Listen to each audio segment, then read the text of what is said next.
You were petting your cat. Everything felt perfect.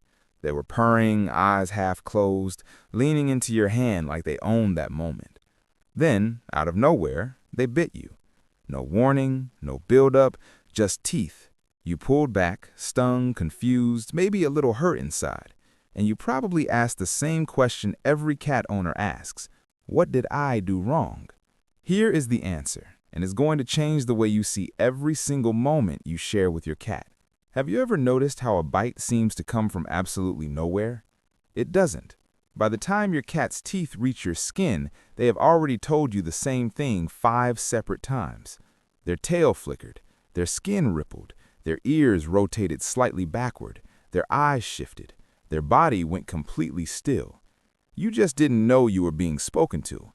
A cat bite is never the beginning of something. It is the end, the final punctuation at the close of a full sentence your cat has been building for minutes. Once you learn to read the earlier words, the ending never surprises you again. That is not a small thing. That is the whole conversation. What if the thing you are doing out of pure love is physically overwhelming your cat? There's a real neurological explanation for this. Cats experience something called tactile hypersensitivity. When you pet the same spot repeatedly, their nerve endings begin firing faster and faster. What felt warm and good starts to feel electric and unbearable. It's not a mood swing. It's not unpredictability. Their nervous system simply hit a wall that has nothing to do with how much they love you. The bite was not a rejection. It was your cat's body asking for relief from a sensation that had quietly tipped from pleasure into pain. That distinction matters more than most people ever realize. Have you ever noticed how cats send warnings in a very specific sequence? Almost every time. It starts with a slow twitch at the very tip of the tail. Not a wag, a twitch. Then their skin ripples across their back, like a shiver moving in one direction. Then their ears rotate slightly backward, pulling away from you. Their eyes shift, pupils sharpening or widening depending on the cat. And finally, their entire body goes completely still. That stillness is the last signal before the bite arrives. Most owners read it as relaxation. It isn't. It's bracing. Learn this sequence once and you'll never misread your cat's body again. If this is already shifting the way you see your cat, hit like and subscribe.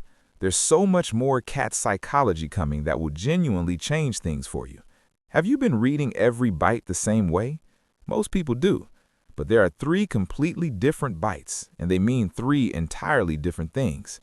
The love bite is soft and pressureless, given during calm, close moments when your cat feels deeply safe with you. It's bonding. Then there's the overstimulation bite, firm, sudden, mid-petting. That's a nervous system response, not aggression. And then there's the fear bite, hard and desperate, from a cat who felt cornered and saw no other option. Treating all 3 identically is like treating a hug and a shove as the same gesture. Your response to each one matters. It matters far more than you have probably been told. Here's the part that might make you feel something. When you respond to a bite with a sharp noise, a tap, or a sudden pullback, your cat does not learn to stop biting. They learn something far more damaging. They learn that their warnings don't work. So next time they skip the tail flick, they skip the skin ripple, they skip every signal and go directly to the bite. Every punishment quietly erases one warning from their vocabulary. Over time, you end up with a cat who bites without any signal at all, not because they're broken, but because you accidentally taught them that communication leads to nowhere. That is not their failure. That's a conversation that got lost somewhere between you both. What if a bite is not an ending, but a request? When your cat bites mid-petting, they're asking for a pause. Not forever, just a pause. Stop. Let them breathe. Let their nervous system quietly reset. And then give them the choice to return. Do not reach for them. Do not follow them across the room. Simply wait. Because here's what almost nobody knows. Cats who are consistently given that choice, who are allowed to walk away without being followed, they come back more. They come back faster. They stay longer each time. The cat who is never forced becomes the cat who always chooses you. That is not a trick. That is what trust actually looks like between 2 creatures who love each other differently. Your cat has never bitten you without a reason. There's always been a reason. You just didn't have the translation yet. Now you do. And the next time you feel those teeth, pause before you pull away and hurt, because what happened in that moment was not anger. It was not indifference. It was your cat, in the only language available to them, asking you to truly listen. That is not a difficult cat. That is a cat who still believes you are worth talking to. And honestly, that's everything.